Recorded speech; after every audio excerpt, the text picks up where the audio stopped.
Bismillahirrahmanirrahim. Assalamualaikum warahmatullahi wabarakatuh. Innal hamdalillahi nahmaduhu wa nasta'inuhu wa nastaghfiruh wa na'udzu billahi min syururi anfusina wa min sayyiati a'malina.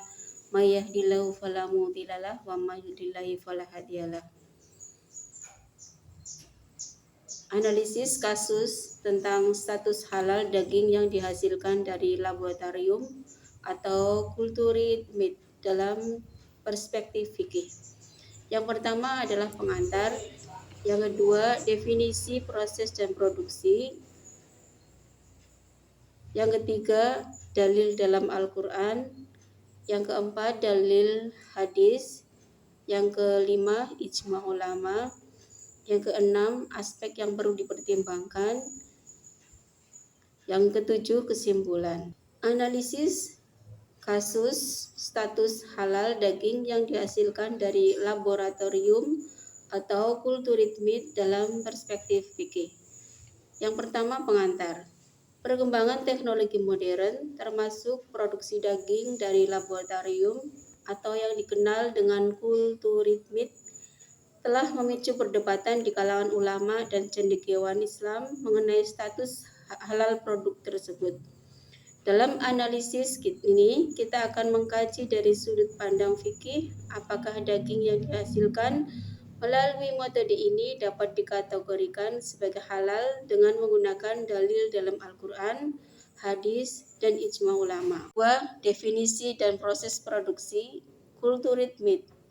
Cultured meat adalah daging yang diproduksi melalui teknik seluler dan jaringan, di mana sel-sel hewan diambil dan kemudian dikembangkan di laboratorium untuk membentuk jaringan daging.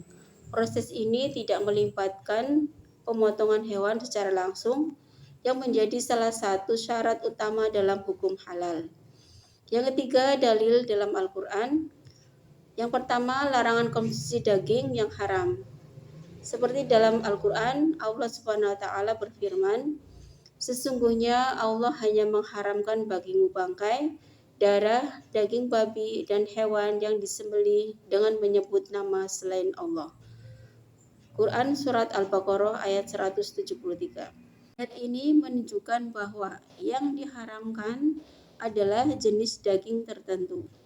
Dalam konteks cultured meat, jika daging tersebut berasal dari hewan yang halal dan proses produksinya tidak melanggar syariat, maka status halal dapat dipertimbangkan. Yang keempat, dalil dan hadis, yaitu hadis tentang kebaikan memelihara hewan.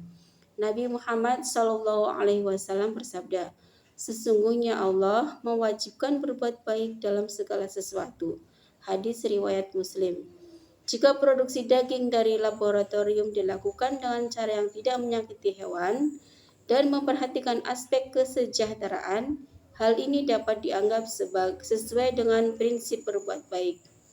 Yang kelima, ijma ulama.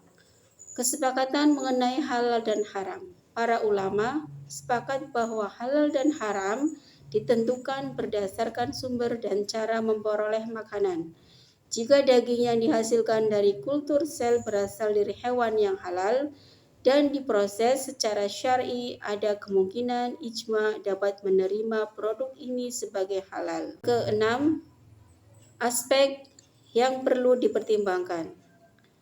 Sumber sel. Status sel juga bergantung pada usul-usul hewan atau asal-usul hewan yang digunakan. Jika sel diambil dari hewan yang halal dan tidak melanggar syariat, ini mendukung argumen halal. Yang kedua, proses produksi. Harus diperhatikan bahwa seluruh proses produksi tidak melibatkan zat atau bahan yang diharamkan dan harus dilakukan dengan cara yang bersih dan suci. Ketiga, fatwa dan pandangan. Fatwa dan pandangan kontemporer. Beberapa lembaga fatwa modern telah mulai mengkaji hal ini dan beberapa di antaranya cenderung membuka kemungkinan untuk mengakui cultured meat sebagai halal dengan syarat tertentu. Yang ketujuh, kesimpulan. Dari sudut pandang fikih, daging yang dihasilkan dari laboratorium dapat dianggap halal jika memenuhi kriteria sebagai berikut. Asal dari hewan yang halal, proses pengambilan sel dan produksi tidak melanggar syariat Islam, tidak mengandung bahan yang diharamkan. Dengan memperhatikan dalil Al-Quran, hadis, dan ijma ulama, cultured meat dapat diterima dalam konteks halal, asalkan memenuhi syarat-syarat di atas. Namun, penting bagi perusahaan untuk melakukan komunikasi yang transparan dan bekerja sama dengan otoritas agama untuk memastikan kepatuhan terhadap prinsip-prinsip syariat dalam produk mereka. Ini saja yang kami sampaikan. Wassalamualaikum warahmatullahi wabarakatuh.